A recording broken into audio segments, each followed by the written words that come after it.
ભૂતકાળ અને ભવિષ્યકાળને જાણનાર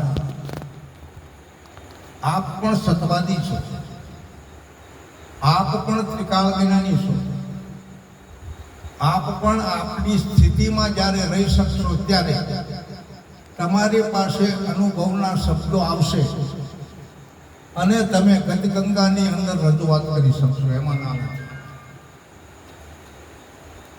હવે એ 5 પાંડવોને એક જ પત્ની હતા આવું મહાભારત કહે છે.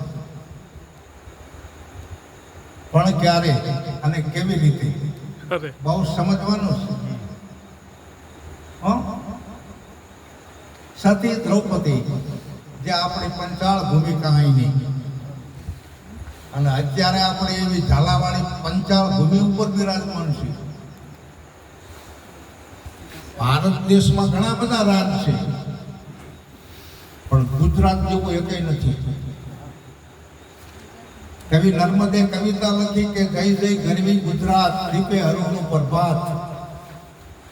ગુજરાત જેવી સવાર થઈ ન લાગે. બીજા રાજ્યની અંદર આપણે જે સુપ્રભાત સવારની છે અને સવારે જ્યારે સૂરજ ઉગવાની તૈયારીમાં હોય અને ત્યારે આપણને સવાર એવું ગુજરાતમાં લાગે એવું બીજા રાજ્યમાં ન લાગે. અને એમાંય ગુજરાતમાં આપણી આ મરુભૂમિ ઝાલાવાળી કે પંચાળ ભૂમિ કે કાઠિયાવાડી ભૂમિ કે સોરઠ, આવો ભારતમાં કોઈ નથી. અને અહીંયા આપણને અવતાર મળ્યો છે અને અહીંયા સતી દ્રૌપદી થયા છે અને અહીંયા મસ્વેદ કર્યો છે અર્જુને. કોનાની માછલી ઉપર ચક્કર ચક્કર ફરતી હતી, એનું પ્રતિબિંબ પાણીમાં પડતું હતું. થાંભલે અડધે ત્રાજવા હતા, એમાં ત્રાજવામાં પગ રાખવાના હતા અને કૂવામાં પાણીમાં પ્રતિબિંબને જોઈને ફૂટું જોઈને હાથો બીંધવાનું હતું. અને આ ઘણા બધા તૂટી ગયા પણ કોઈથી થયું નથી. પણ અર્જુન બ્રાહ્મણના રૂપમાં હતા પાંડવો અને અર્જુને આ મસવેદ કર્યો. એ આપણી પંચાળ ભૂમિની પંચાળી. અને ભગવાન પરિબળનું પરમાત્માએ એને 999 ચીર પૂર્યા ક્યારે કે પાંડવો પોતાના સત ધર્મની અંદર બિરાજમાન હતા. જો આપણને ગમે એટલી મુશ્કેલી પડે પણ આપણે ધર્મને હારવાનો નથી.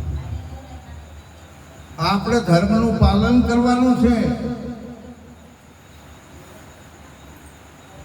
ભગવાન શ્રી કૃષ્ણને જો એક શેરડી ખાતા 100 આંગળીઓ વાગી હોય અને એમની અષ્ટપટરાળી પાટો ગોતવા હાટું પોતાના મહેલમાં દોડ્યું હોય